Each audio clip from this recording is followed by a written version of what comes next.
Viewers کیا حال چال ہیں؟ امید کرتا ہوں خیریت سے ہوں گے۔ تو ویورز، جس طرح پہلے ہسٹوریکل اور انفارمیٹیو ویڈیوز لے کر آپ لوگوں کی خدمت میں حاضر ہوتا رہا ہوں، بالکل اسی طرح آج بھی ایک ہسٹری لے کر آپ لوگوں کی خدمت میں حاضر ہوا ہوں۔ تو دوستو، آج کی ہسٹری بہت ہی امیزنگ ہسٹری ہے، جسے سن کر آپ لوگ دنگ رہ جائیں گے۔ تو دوستو، آئیے دیکھتے ہیں آج کا ہمارا کیا ٹاپک ہے یا آج کی ہماری کیا ہسٹری ہے۔ تو آج کی ہماری ہسٹری ہے 400 حاجیوں کو زندہ جلا کر 700 سے 800 کے درمیان افراد کے کان اور ناک کٹوانے والے ظالم تاجر یا ڈاکو کی ہسٹری، جسے ہسٹری ڈاکو اور تاجر دونوں ناموں سے جانتی ہے۔ تو آئیے دوستو، اپنا ٹائم ضائع کیے بغیر، آپ لوگوں کا ٹائم ضائع کیے بغیر اپنی ویڈیو کا سٹارٹ لیتا ہوں۔ اس سے پہلے آپ لوگوں سے گزارش کرتا ہوں، اگر آپ چینل پر نئے ہیں، پہلی دفعہ ویڈیو دیکھ رہے ہیں، تو چینل کو سبسکرائب کیجئے، ویڈیو کو لائک کیجئے اور ویڈیو کو شیئر کرنا نہیں بھولیے گا، کیونکہ دوستو یہ بہت ہی امیزنگ ہسٹری ہے اور بہت سی تحقیق کے بعد اس طرح کی ویڈیوز بنائی جاتی ہیں، اس لیے شیئر کرنا نہیں بھولیے گا۔ اور اگر آپ اس ظالم ڈاکو یا تاجر کی ہسٹری سننا چاہتے ہیں، اسے جاننا چاہتے ہیں، تو ویڈیو سکپ کیے بغیر پوری دیکھیے گا۔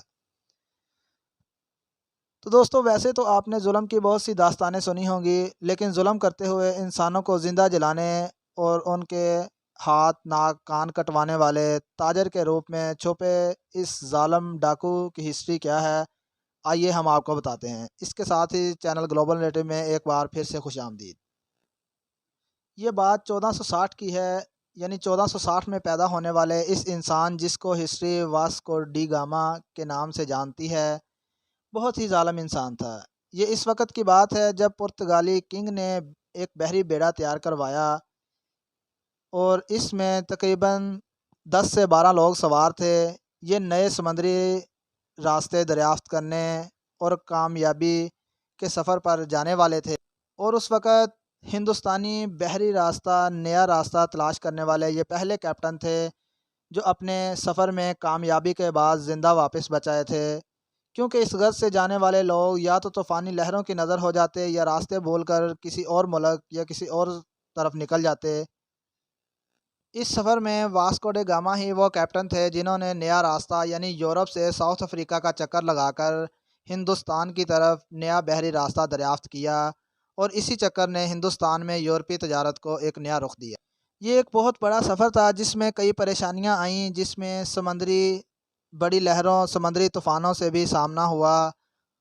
سب سے بڑی بات، اس سفر میں بحری بیڑے میں موجود باقی لوگ جو سفر سے تنگ آ چکے تھے، انہوں نے واسکو ڈی گاما کو مارنا بھی چاہا، یعنی اسے قتل کرنا چاہا، لیکن جب اسے یہ بات پتہ چلی تو اس نے ان لوگوں کو اس بحری بیڑے میں ایک جگہ پر بند کر دیا، جو بعد میں آپس میں بات چیت ہونے کے بعد انہیں چھوڑ دیا گیا۔ اسی طرح یہ سفر چلتا رہا۔ موزمبیق کی حدود میں داخل ہوتے ہی واسکو ڈے گاما بھی نا امید ہو چکے تھے اور اس سفر سے اتنا تنگ آ چکے تھے اور ہمت ہارنے والے تھے، لیکن یہاں ان کی ملاقات ایک عرب ماہی گیر سے ہوئی، جس نے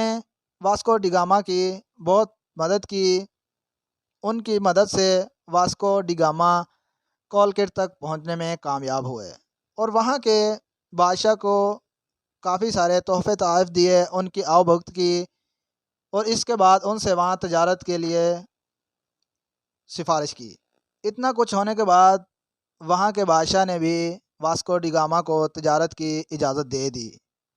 لیکن چونکہ یہاں آپ کو یہ بتاتا چلوں کہ وہاں اس دور میں سب سے زیادہ تجارتی لوگ عرب باشندے تھے، عربی ہوا کرتے تھے، انہیں یورپ کے باشندہ ہونے کی وجہ سے یہ بات بالکل ناپسند آئی، یعنی ان پر یہ بات ناگوار گزری کہ یہ لوگ بھی اب تجارت کریں گے، کیونکہ اس دور میں یورپی لوگ سمندری سفروں پر ڈاکوؤں کو بھیجا کرتے تھے جو لوگوں سے سامان لوٹتے اور انہیں قتل کر دیتے۔ تو اس طرح ایک ڈاکو ہونے کا الزام لگا کر عرب تاجروں نے اس بادشاہ سے یہ کہا کہ اسے واپس بھیج دیا جائے۔ اس طرح 1499 میں وہ اپنے وطن واپس آ گئے۔ اب یہاں سوال یہ پیدا ہوتا ہے کہ وہ ایک تاجر تھے یا ایک سمندری ڈاکو تھے؟ تو دوستو، اس وقت یورپی خود جو تھے اس طرح کے لوگوں کو ڈاکو بنا کر سمندری سفروں پر بھیجتے، جہاں سے وہ تجارت کی غرض سے آنے جانے والے لوگوں سے سامان لوٹتے اور انہیں قتل کر دیتے۔ اسی لیے واسکو ڈی گاما بھی اسی طرح کے ایک ڈاکو ہی تھے جو یورپی حکمرانوں کے لیے کام کرتے تھے، لیکن اس وقت وہ صرف تجارت کی غرض سے ہی وہاں گئے تھے۔ اس طرح کی بدنامی اور الزام لگنے کے بعد وہ واپس تو چلے گئے، لیکن انہیں بہت غصہ آیا، ان کے دل میں بدلے کی ایک آگ تھی۔ اس کے کچھ عرصہ بعد، تقریباً 3 سال بعد، وہ ایک خاص پلان کے تحت واپس وہیں کالکٹ پہنچے اور اپنے ساتھیوں کے ایک گروپ کے ساتھ وہاں کے حکام کی کشتیوں کو نقصان پہنچایا اور مسلمان تاجروں کا قتل عام کروایا۔ کچھ عرصہ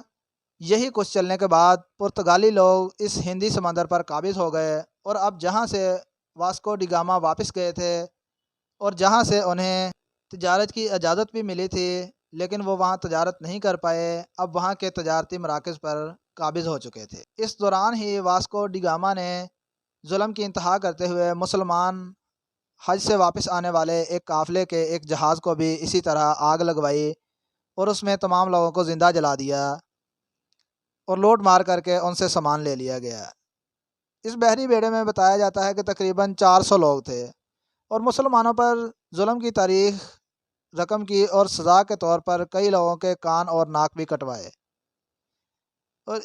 اس طرح تجارت کی غرض سے جانے والے اس مقام پر، کالکٹ کے مقام پر، اس بادشاہ نے اجازت دی، وہ تجارت تو نہیں کر پائے کیونکہ عرب باشندوں کا اس وقت زور تھا۔ تو اس طرح تاریخ کسی پہلو میں انہیں تاجر کے طور پر، لیکن سمندری سفر کرتے ہوئے لوگوں سے لوٹ مار اور لوگوں کا قتل عام کرنے کی وجہ سے، اور بعد میں حقیقت بھی یہی نکلی کہ یورپی حکام کے لیے کام کرنے والا واسکو ڈے گاما بھی ایک سمندری ڈاکو ہی تھا، تو تاریخ انہیں ایک سمندری تجارتی اور سمندری ڈاکو دونوں کے لحاظ سے یاد کرتی ہے، کیونکہ اس کے بعد بھی واسکو ڈے گاما نے اپنی ساری زندگی اس سمندری سفر میں اور سمندری لوگوں سے لوٹ مار اور قتل و غارت میں گزاری۔ اس طرح زیادہ تر تاریخ انہیں ایک سمندری ڈاکو کے نام سے ہی جانتی ہے۔ تو دوستو، یہ تھی ایک ایسے انسان کی ہسٹری جس نے اپنے انجام کو نہیں دیکھا، لیکن اپنے بدلے کی غرض سے لوگوں کا قتل عام کروایا، لوگوں کے کان ناک کٹوائے، اور سمندری سفر میں ساری زندگی گزار کر صرف لوٹ مار کا کام کیا۔ یہ ایک تاریخی